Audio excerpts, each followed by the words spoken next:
ನಮಸ್ಕಾರ ವೀಕ್ಷಕರೇ, ಶ್ರೀಗಿರಿ ವಾರ್ತೆಗರಿಗೆ ಸ್ವಾಗತ. ನಾನು ನಿಮ್ಮ ಗ್ರಹೇಶ್ವರ ಗಾರ್ಡಿಗೇಂದ್ರ. ದಿನಾಂಕ ಜುಲೈ 29, 2025ರಂದು ಕಾಂಗ್ರೆಸ್ ಸರ್ಕಾರದಿಂದ ಕಾಳಸಂತೆಯಲ್ಲಿ ಯೂರಿಯಾ ರಸಗೊಬ್ಬರ ಮಾರಾಟ ಕುರಿತು ಮೈಸೂರು ಬಿಜೆಪಿ ಕಚೇರಿಯಲ್ಲಿ ಮೈಸೂರು ಗ್ರಾಮಾಂತರ ಬಿಜೆಪಿ ಜಿಲ್ಲಾಧ್ಯಕ್ಷ ಕುಂಬರಹಳ್ಳಿ ಸುಬ್ಬಣ್ಣ ಪತ್ರಿಕಾಗೋಷ್ಠಿಯಲ್ಲಿ ಮಾತನಾಡಿದರು.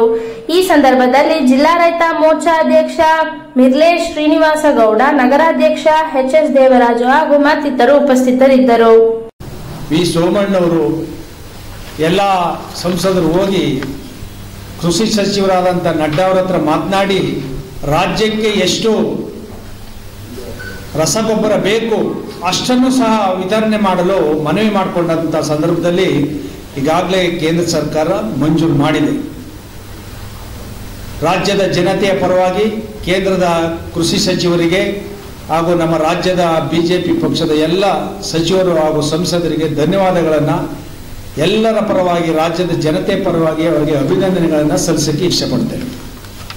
ಬಂಧುಗಳೇ, ನೀವು ನೋಡ್ತಾ ಇದ್ದೀರಿ, ಯಡಿಯೂರಪ್ಪನವ್ರ ಸರ್ಕಾರ ಇದ್ದಂಥ ಸಂದರ್ಭದಲ್ಲಿ 52 ಲಕ್ಷ ರೈತರಿಗೆ ಕೇಂದ್ರ ಸರ್ಕಾರ ಮೋದಿಯವರು ಕೊಡುವಂಥ ಕಿಸಾನ್ ಸನ್ಮಾನ್ ಬಿಟ್ಟು ಪ್ರತಿಯೊಬ್ಬರ ಖಾತೆಗೆ 4,00,000 ರೂಪಾಯಿ ಕೊಡ್ತಾ ಇದ್ರು. ಇವ್ರ ಸರ್ಕಾರ ಬಂದ ತಕ್ಷಣ ಅದನ್ನು ಬಂದ್ ಮಾಡಿಬಿಟ್ಟು, ಮತ್ತೆ ರೈತ ಮಕ್ಕಳಿಗೆ ವಿದ್ಯಾನಿಧಿಯನ್ನ ಮಕ್ಕಳಿಗೆ ವಿದ್ಯಾಭ್ಯಾಸ ಮಾಡೋದಕ್ಕೆ ರೈತ ವಿದ್ಯಾನಿಧಿ ಅಂತೇಳಿ ಅದಕ್ಕೆ ಸ್ಕಾಲರ್ಶಿಪ್ ಕೊಡ್ತಾ ಇದ್ರು, ಅದನ್ನು ನಿಲ್ಲಿಸಿದ್ರು. ಮತ್ತೆ ರೈತರಿಗೆ ಟ್ರಾನ್ಸ್ಫಾರ್ಮ್ ಹೊಸದಾಗಿ ಬೋರ್ವೆಲ್ನ ಕೊರೆಸಿ ಹೊಸದಾಗಿ ನಾವು ಟ್ರಾನ್ಸ್ಫಾರ್ಮ್ ಹಾಕ್ಸ್ಕೋಬೇಕಾದ್ರೆ ನಮ್ಮ ಸರ್ಕಾರ ಇದ್ದಂಥ ಸಂದರ್ಭದಲ್ಲಿ 25,000 ರೂಪಾಯಿಗಳನ್ನು ನಿಗದಿ ಮಾಡಿದ್ರು. ಆದರೆ ಇವತ್ತು 3 ಲಕ್ಷ ರೂಪಾಯಿಗಳನ್ನ ಕೊಡಬೇಕು. ಒಬ್ಬರು ಸಂಪರ್ಕವನ್ನು ಪಡ್ಕೋಬೇಕಾದ್ರೆ 3 ಲಕ್ಷ ರೂಪಾಯಿಗಳನ್ನ ಕೊಡಬೇಕಾಗಿದೆ. ಮತ್ತೆ 20% ಬಿತ್ತನೆ ಬೀಜದ ಬೆಲೆಯನ್ನ ಏರಿಸಿದ್ದಾರೆ. ಬರ ಪರಿಹಾರಕ್ಕೆ ಕೇಂದ್ರ ಸರ್ಕಾರ 3,454 ಕೋಟಿ ರೂಪಾಯಿಗಳನ್ನು ಮಂಜೂರು ಮಾಡಿದ್ರೆ ಅದನ್ನ ರೈತರಿಗೆ ಸರಿಯಾಗಿ ವಿತರಣೆ ಮಾಡ್ತಾ ಇಲ್ಲ.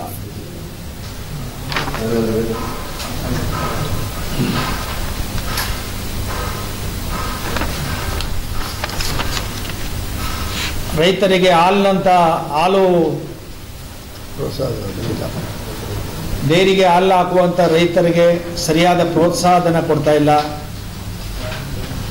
ಎಲ್ಲ ಇವ್ರು ಮಾಡೋ ಕೆಲಸ ಎಲ್ಲ ಜನ ವಿರೋಧಿ, ರೈತ ವಿರೋಧಿ, ಕಾರ್ಮಿಕ ವಿರೋಧಿ.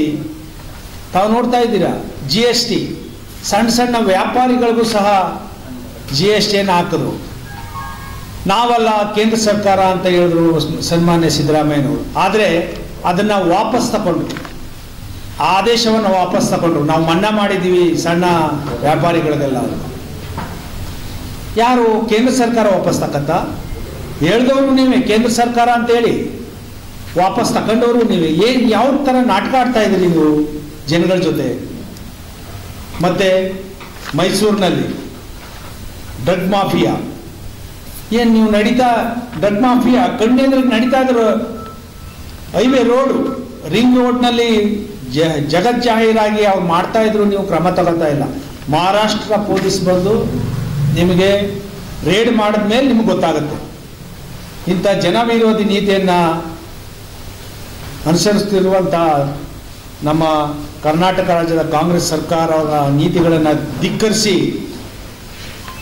ನಾವು ಇವತ್ತು ಅವ್ರನ್ನ ಆಗ್ರಹ ಮಾಡ್ತಾ ಇದ್ದೇವೆ.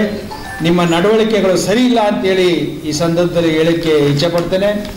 ವಿಧಾನ ಪರಿಷತ್ ಸದಸ್ಯರಾದಂಥ ಸನ್ಮಾನ್ಯ ಯತೀಂದ್ರ ಅವರು ಹೇಳ್ತಾರೆ, ನಮ್ಮಪ್ಪ ನಾಲ್ವಡಿ ಮಹಾರಾಜರಿಗಿಂತ ಹೆಚ್ಚಿನ ಕೆಲಸವನ್ನು ಮಾಡಿದ್ದಾರೆ ಅಂತೇಳಿ. ಈಗಾಗಲೇ ನಮ್ಮ ಪಕ್ಷದ ಎಲ್ಲ ನಾಯಕರುಗಳು ಅದರ ಬಗ್ಗೆ ಮಾತನಾಡಿದ್ದಾರೆ. ಪ್ರತಾಪ್ ಸಿಂಹ ಅವರು ಹೇಳ್ತಾ, ಮಹಾರಾಜರು ಕಟ್ಟಿಸಿರುವಂಥ ಆಸ್ಪತ್ರೆಗಳಿಗೆ ನಿಮ್ಮ ಕೈಲಿ ಸುಣ್ಣ ಬಣ್ಣ ಹೊಡೆಯೋಕ್ಕಾಗೋದಿಲ್ಲ. ಏನು ಮಾಡಿದ್ದೀರಿ ನೀವು? ಯಾಕೆ ಆ ರೀತಿ ಹೋಲಿಸ್ಕೊತೀರಾ? ದೇವರಾಜಾಸ್ರವರು, ನಿಮ್ಮ ಅಪ್ಪನ ದೇವರಾಜಾಸ್ರವ್ರಿಗೆ ಹೋಲಿಸ್ತೀರಾ? ನೀವು 5 kg ಅಕ್ಕಿ ಕೊಡೋದು ಬಿಟ್ಟರೆ ದೇವರಾಜ ಅರಸವರು ಸಾವಿರಾರು ಲಕ್ಷಾಂತರ ಜನಕ್ಕೆ ಉಳುವವರಿಗೆ ಭೂಮಿ ಒಡೆಯ ಅಂತೇಳಿ ಎಲ್ಲರೂ ಮಂಜೂರು ಮಾಡಿಕೊಟ್ಟಂತ ದೇವರಾಜ ಅರಸವ್ರಿಗೆ ಹೋಲಿಸ್ತೀರಾ ನೀವು? ಯಾಕೆ ಈ ರೀತಿ ಮಾಡ್ತಿದ್ದಾರೆ? ನಿಮ್ಮ ಕೆಲಸ ಮಾಡಿ, ನಿಮಗೆ ಜನ ನಿಮಗೆ ಅಧಿಕಾರ ಕೊಟ್ಟಿದ್ದಾರೆ, ಜನಪರವಾದಂಥ ಕೆಲಸ ಮಾಡಿ ಅಂತೇಳಿ ಈ ಸಂದರ್ಭದಲ್ಲಿ ನಾವು ಹೇಳಕ್ಕೆ ಇಚ್ಛೆಪಡ್ತೀವಿ. ರಾಜ್ಯಾದ್ಯಂತ ಪ್ರತಿಭಟನೆಯೇ ನಮಗೂ ತಿಳಿಸ್ಕೊಟ್ಟಿದ್ರು. ಈಗಾಗಲೇ ಕೇಂದ್ರ ಸರ್ಕಾರ ರಾಜ್ಯಕ್ಕೆ ಎಷ್ಟು ಯೂರಿಯಾ ಬೇಕು, ಎಷ್ಟು ಗೊಬ್ಬರ ಬೇಕು ಅಂತೇಳಿ ನಮ್ಮ ಸಚಿವರು ಮತ್ತು ಸಂಸದರು ಮನವಿ ಕೊಟ್ಟ ಸಂದರ್ಭದಲ್ಲಿ ಅದಕ್ಕೆ ಸಂಪೂರ್ಣವಾದ ಎಷ್ಟು ರಾಜ್ಯಕ್ಕೆ ಎಷ್ಟು ಬೇಕು ಅಷ್ಟು ಗೊಬ್ಬರವನ್ನು ನಾವು ಕೊಡ್ತೇವೆ ಅಂತೇಳಿ ಇರೋದ್ರಿಂದ ನಾವು ಪ್ರತಿಭಟನೆಯನ್ನು ಕೈಬಿಟ್ಟಿದ್ದೇವೆ. ಅವರಿಗೆ ರಾಜ್ಯದ ರೈತರ ಪರವಾಗಿ, ಜನತೆಯ ಪರವಾಗಿ ಅವರಿಗೆ ಧನ್ಯವಾದಗಳನ್ನು ತಿಳಿಸಕ್ಕೆ ಇಷ್ಟಪಡ್ತೇವೆ. 8,37,00,000 ಟನ್ ಮೆಟ್ರಿಕ್ ಟನ್ನನ್ನು ವಿತರಣೆ ಮಾಡಿದ್ದೀವಿ. ಇವರು ವಿತರಣೆ ಮಾಡಿರೋದೆಷ್ಟು? 6,30,000 ಮೆಟ್ರಿಕ್ ಟನ್. ಅವ್ರು ಕೊಟ್ಟಿರೋದೆಷ್ಟು? 8 ಲಕ್ಷ ಚಿಲ್ಲರೆ. ಇನ್ನೂ 1.5 ಲಕ್ಷ ಏನಾಯಿತು? ನೀವು ಕಾಳಸಂತೆಯಲ್ಲಿ ಮಾಡ್ತೀರಿ ಅಂತ ಆರೋಪ ಮಾಡ್ತಾ ಇದ್ದೀವಿ ನಾವು. ಅದಕ್ಕೆ ಇನ್ನು ಮುಂದಾದರೂ ನಿನ್ನೆ ಒಪ್ಕೊಂಡಿದ್ದಾರೆ, ರಾಜ್ಯ ಸರ್ಕಾರಕ್ಕೆ ಎಷ್ಟು ಗೊಬ್ಬರ ಬೇಕು, ಯೂರಿಯಾ ಬೇಕು ಅಷ್ಟನ್ನು ನಾನು ಸಂಪೂರ್ಣವಾಗಿ ಕೊಡ್ತೀವಿ ಅಂತ ಹೇಳಿದರೆ ಇನ್ನು ಮುಂದಾದರೂ ಸರಿಯಾಗಿ ವಿತರಣೆ ಮಾಡಿ ರೈತರ ಗೋಳನ್ನು ತಪ್ಪಿಸಿ ಅಂತೇಳಿ ಸಿದ್ದರಾಮಯ್ಯನವ್ರಿಗೆ ಆಗ್ರಹವನ್ನು ಮಾಡ್ತಾ ಕೂತ್ರೆ ರೈತರಿಗೆ ತೊಂದರೆ ಆಗುತ್ತೆ. ರೈತರಿಗೆ ತೊಂದರೆ ಆಗುತ್ತೆ ಅಂತೇಳಿ ನಮ್ಮ ಸಂಸದರು ಹೋಗಿ ಈಗ ಅದನ್ನು ಬಿಡುಗಡೆ ಮಾಡಿಸ್ಕೊಂಡು ಬರ್ತಾರೆ.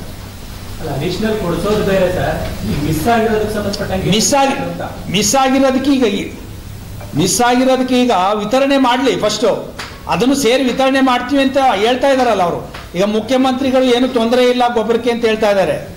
ಕೃಷಿ ಸಚಿವರು ಇಲ್ಲ ನಾವು ಸರಿಯಾಗಿ ಸಪ್ಲೈ ಇಲ್ಲ ಅಂತ ಹೇಳ್ತಾ ಇದ್ದಾರೆ. ಕೇಂದ್ರ ಸರ್ಕಾರ ಸಪ್ಲೈ ಮಾಡಿದ್ದೀವಿ ಅಂತ ಹೇಳ್ತಾರೆ. ಅದಕ್ಕಾಗಿ ಧನ್ಯವಾದಗಳನ್ನು ತಿಳಿಸ್ತಿ, ಕೇಂದ್ರ ಸರ್ಕಾರದವರಿಗೆ ಧನ್ಯವಾದಗಳನ್ನು ತಿಳಿಸಿ ನಾವು ನಾಳಿನ ಪ್ರತಿಭಟನೆಯನ್ನು ಕೈಬಿಟ್ಟಿದ್ದೇವೆ. ಇವತ್ತು ಪ್ರತಿಭಟನೆ ಮಾಡುವಂಥ ಜಿಲ್ಲೆಗಳಲ್ಲಿ ಮಾಡ್ತಾ ಇದ್ದಾರೆ. ನಾವು ನಾಳೆ ನಿಗದಿ ಮಾಡ್ಕೊಂಡಿದ್ವಿ. ಈಗ ಗೊಬ್ಬರ ವಿತರಣೆ ಆದ ಕಾರಣ ನಾಳೆ ಪ್ರತಿಭಟನೆಯನ್ನು ವಿತ್ಡ್ರಾ ಮಾಡಿ ಕೇಂದ್ರ ಸರ್ಕಾರಕ್ಕೆ ಧನ್ಯವಾದಗಳನ್ನು ಹೇಳಿ ರಾಜ್ಯ ಸರ್ಕಾರದವರು ಅವರು ಕೊಟ್ಟಂಥ ಗೊಬ್ಬರವನ್ನು ರೈತರಿಗೆ ಸರಿಯಾಗಿ ವಿತರಣೆ ಮಾಡಿ ಅಂತೇಳಿ ಆಗ್ರಹನ ಮಾಡ್ತಾ ಇದ್ದಾರೆ. ಜಿಲ್ಲಾಧ್ಯಕ್ಷರ ಅಪ್ಪಣೆ ಮೇರೆಗೆ ಎಲ್ಲ ಪತ್ರಕರ್ತರ ಬಂಧುಗಳ ಏನೋ ರಾಜ್ಯದಲ್ಲಿ ಅದರಲ್ಲೂ ವಿಶೇಷವಾಗಿ ಉತ್ತರ ಕರ್ನಾಟಕದ ಭಾಗದಲ್ಲಿ ಯೂರಿಯಾ ರಸಗೊಬ್ಬರದ ಬಗ್ಗೆ ಅಭಾವ ಸೃಷ್ಟಿಯಾಗಿದೆ. ನಮ್ಮ ಈ ಭಾಗದಲ್ಲಿ ಆ ಥರ ಅಭಾವ ಸೃಷ್ಟಿಯಾಗಿಲ್ಲ. ನಮ್ಮಲ್ಲಿ ಸಂಪೂರ್ಣವಾಗಿ ಈ ಭಾಗದಲ್ಲಿ ಇನ್ನೂ ಆ ಬಿತ್ತನೆ ಕಾರ್ಯಗಳು ಪ್ರಾರಂಭ ಆಗದಿರೋದ್ರಿಂದ ಆ ಸಮಸ್ಯೆ ಉದ್ಭವವಾಗಿಲ್ಲ. ಇವತ್ತು ರೈತರಿಗೆ ಗೊಬ್ಬರ ಕೊಡೋದಕ್ಕೆ ಕೇಂದ್ರ ಸರ್ಕಾರ ಇಲ್ಲ ಅಂತ ಏನು ರಾಜ್ಯ ಸರ್ಕಾರ ಹೇಳ್ತಿತ್ತೋ, ನೀವೆಷ್ಟು ಕೇಳಿ ಕೊಡ್ತೀವಿ ಅಂತಕ್ಕಂಥ ಒಂದು ಭರವಸೆಯನ್ನು ಕೊಡೋದ್ರ ಮೂಲಕ ಸರ್ಕಾರ ಕೇಂದ್ರದ ಮೇಲೆ ಗೂಬೆ ಕೂರಿಸ್ತಿತ್ತು. ನೀವು ಎಷ್ಟು ಬೇಕಾದ್ರೂ ಕೊಡ್ತೀವಿ, ರೈತರಿಗೆ ಗೊಬ್ಬರ ಕೊಡಿ ಅಂತಕ್ಕಂಥ ಮಾತನ್ನು ಕೇಂದ್ರ ಸರ್ಕಾರ ಹೇಳಿ ಬಿಡುಗಡೆ ಮಾಡಿ. ಸಿದ್ದರಾಮಯ್ಯನವರು ರೈತ ಪರ ಅಂತಾರೆ, ಖಂಡಿತವಾಗಿ ರೈತ ಪರವಾಗಿಲ್ಲ. ನಮ್ಮ ಜಿಲ್ಲಾಧ್ಯಕ್ಷ ಹೇಳ್ದಂಗೆ ರೈತ ನಿಧಿ ಇರ್ಬೋದು, ರೈತ ವಿದ್ಯಾನಿಧಿ ಇರ್ಬೋದು, ಹಾಲು ಪ್ರೋತ್ಸಾಹಧನ ಇರ್ಬೋದು, ಇವು ಯಾವುದು ಸಹ ಕೊಡದೇ ಇರೋದ್ರಿಂದ ಇವರು ರೈತ ಪರ ಮುಖ್ಯಮಂತ್ರಿ ಅಲ್ಲ, ಇವರು ಅಲ್ಪಸಂಖ್ಯಾತರ ಪರ ಮುಖ್ಯಮಂತ್ರಿ, ತುಷ್ಟೀಕರಣ ನೀತಿಯನ್ನು ಪಾಲಿಸ್ತಕ್ಕಂಥ ಮುಖ್ಯಮಂತ್ರಿ ಆಗಿದ್ರೆ ಇವತ್ತು ರಾಜ್ಯ ಸರ್ಕಾರಕ್ಕೆ ಕೆಲವಷ್ಟು ಗೊಬ್ಬರ ಕೊಡ್ತೀವಿ ಅಂತ ಹೇಳಿರೋದ್ರಿಂದ ನಮ್ಮ ಜಿಲ್ಲೆಯಲ್ಲಿ ನಾವು JDAವನ್ನು ಸಂಪರ್ಕ ಮಾಡಿ ಎಲ್ಲ ವಿಚಾರಿಸಿದ್ವಿ. ಇಲ್ಲಿ ಯಾವುದೇ ತಾಲೂಕು ಸಹ ಗೊಬ್ಬರದ ಸಮಸ್ಯೆ ಇಲ್ಲ. ಆದರೆ ಉತ್ತರ ಕರ್ನಾಟಕದ ರೈತರಿಗೆ ಬೆಂಬಲ ಸೃಷ್ಟಿ ನಾವು ಪ್ರತಿಭಟನೆ ಮಾಡಬೇಕು ಅಂತಕ್ಕಂಥ ವಿಚಾರವನ್ನು ನಮ್ಮ ಜಿಲ್ಲಾಧ್ಯಕ್ಷರ ಮೂಲಕ ಮಾಡಿದ್ದು. ಅದು ಇವತ್ತು ಸಮರ್ಪಕವಾದ ಗೊಬ್ಬರವನ್ನು ಕೊಡ್ತೀವಿ ಅಂತಕ್ಕಂಥ ಹೇಳೋದ್ರಿಂದ ಕೇಂದ್ರ ಸರ್ಕಾರಕ್ಕೆ ಮತ್ತೊಮ್ಮೆ ಅಭಿನಂದನೆ ಸಲ್ಲಿಸ್ತಾ ನಾಳೆ ಪ್ರತಿಭಟನೆಯನ್ನು ಕೈ ಬಿಡ್ತಾ ಇದ್ದೀವಿ. ಒಂದು ಸಂಜೆವರೆಗೆ ತಮಗೆ ತಿಳಿಸೋದಕ್ಕೆ ಪ್ರಯತ್ನ. 4 ಜನ. ಹೌದು ಹೌದು ಹೌದು ಹೌದು. ಗ್ರಾಮಾಂತರ ಅಂದರೆ ನಂಜನಗೂಡು ನಗರಸಭೆ.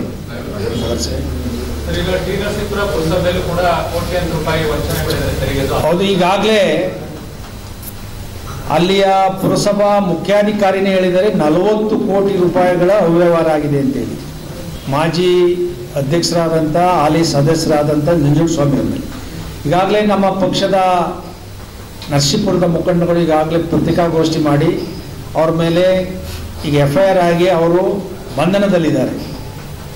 ನಾವು ಮುಂದಿನ ದಿನಗಳಲ್ಲಿ ತಾಲೂಕಿನವ್ರ ಜೊತೆ ಮಾತನಾಡಿ ಪುರಸಭೆ ಮುಂದೆ ಸೂಪರ್ ಸೀಡ್ ಮಾಡಿ ಅಂತೇಳಿ ಪ್ರತಿಭಟನೆ ಮಾಡಬೇಕು ಅಂತೇಳಿ ತೀರ್ಮಾನ ಮಾಡಿದ್ದೇವೆ. ಇನ್ನೂ ಸಮಯ ನಿಗದಿ ಆಗಿಲ್ಲ. ಕಾಂಗ್ರೆಸ್ ಪಾರ್ಟಿ ಈಗಾಗಲೇ ಅವ್ರನ್ನ ಉಚ್ಚಾಟನೆ ಮಾಡಿದೆ. ಉಚ್ಚಾಟನೆ ಅದು ನಾವು ಬಾಯಿಲಿಗೆ ತಂದ ಮೇಲೆ ಉಚ್ಚಾಟನೆ ಮಾಡ್ತಾ ಇದ್ದಾರೆ. ಈಗ ಮುಖ್ಯಮಂತ್ರಿಗಳ ಆಪ್ತರವರು ಏನು ಮಾಡ್ತಾ ಇದ್ದಾರೆ ಅಂತೇಳಿ ಸರ್ಕಾರಕ್ಕೂ ಗೊತ್ತಿರ್ತದೆ, ಉಸ್ತುವಾರಿ ಸಚಿವರ ಕ್ಷೇತ್ರ ಬೇರೆ. ಮೊದಲೇ ಅವ್ರು ಮಾಡಬೇಕಾಗಿತ್ತು, ನಾವು ಬಯಲಿಗೆ ತಂದ ಮೇಲೆ ಅವ್ರು ಉಚ್ಚಾಟನೆ ಮಾಡ್ತಾರೆ. ಅಂದರೆ ಅಂಥ ಅಪರಾಧಿಗಳು ಇನ್ನೂ ಅಷ್ಟು ಜನ ಇರ್ಬೋದೇನೋ. ಈಗ ಮುಖ್ಯಾಧಿಕಾರಿಗಳು ಯಾವುದೋ ಸಂಭಾಷಣೆಯಲ್ಲಿ ದೂರವಾಣಿ ಮುಖಾಂತರ ಮಾತಾಡಿದ್ದಾರೆ ಅವ್ರ ಜೊತೆ. 40 ಕೋಟಿ ರೂಪಾಯಿಗಳ ಅವ್ಯವಹಾರ, ಇದು ಸಮಗ್ರ ತನಿಖೆ ಆಗಬೇಕು. ಮತ್ತು ಯಾರ್ಯಾರು ಜೊತೆಲಿ ಈಗ ಒಬ್ಬ ಮಾಜಿ ಅಧ್ಯಕ್ಷ 40 ಕೋಟಿ ಅವ್ಯವಹಾರ ಮಾಡಿದ್ದಾನೆ ಅಂದರೆ ಅದಕ್ಕೆ ಅಧಿಕಾರಿಗಳು ಕಾರಣರಾಗಿರ್ತಾರೆ. ಅಧಿಕಾರಿಗಳು ಸಹ ಬಂಧನ ಮಾಡಬೇಕು, ಅವ್ರ ಮೇಲೆ ಕ್ರಮ ಕೈಗೊಳ್ಳಬೇಕು ಅಂತ ಹೇಳಿ ಆಗ್ರಹ ಮಾಡ್ತೇವೆ. ನಮ್ಮ ಪಕ್ಷದ ವತಿಯಿಂದ ಮುಂದಿನ ದಿನಗಳಲ್ಲಿ ಪುರಸಭೆ ಮುಂದೆ ಪ್ರತಿಭಟನೆಯನ್ನು ಮಾಡ್ತೇವೆ ಅಂತೇಳಿ ಈ ಸಂದರ್ಭದಲ್ಲಿ ಹೇಳ್ತೇವೆ. ಮತ್ತೆ ಮುಂದಿನ ವಾರ್ತೆಗರಿಯಲ್ಲಿ ಭೇಟಿಯಾಗೋಣ. ಶ್ರೀಗರಿ, ನಿಮ್ಮ ಮನದಾಳದ ಗರಿ. ನಮಸ್ಕಾರ. ಶ್ರೀಗರಿ, ನಿಮ್ಮ ಮನದಾಳದ ಗರಿ. ಶ್ರೀಗರಿ, ನಿಮ್ಮ ಭಾವನೆಗಳ ಗರಿ. ಶ್ರೀಗರಿ, ನಾಡಿನ ಹೆಮ್ಮೆಯ ಗರಿ. ಮನೆ ಮನಗಳ ಗರಿದು ಶ್ರೀಗರಿ, ತನು ಮನ ಧನಗಳ ಗರಿದು ಶ್ರೀಗರಿ, ವಿಶ್ವದ ದೇಶದ ನಾಡಿನ ಗರಿದು ಶ್ರೀಗರಿ. ಶ್ರೀಗರಿ ಶ್ರೀಗರಿ ಶ್ರೀಗರಿ ಶ್ರೀಗರಿ ಶ್ರೀಗರಿ, ನಿಮ್ಮ ಮನದಾಳದ ಗರಿ.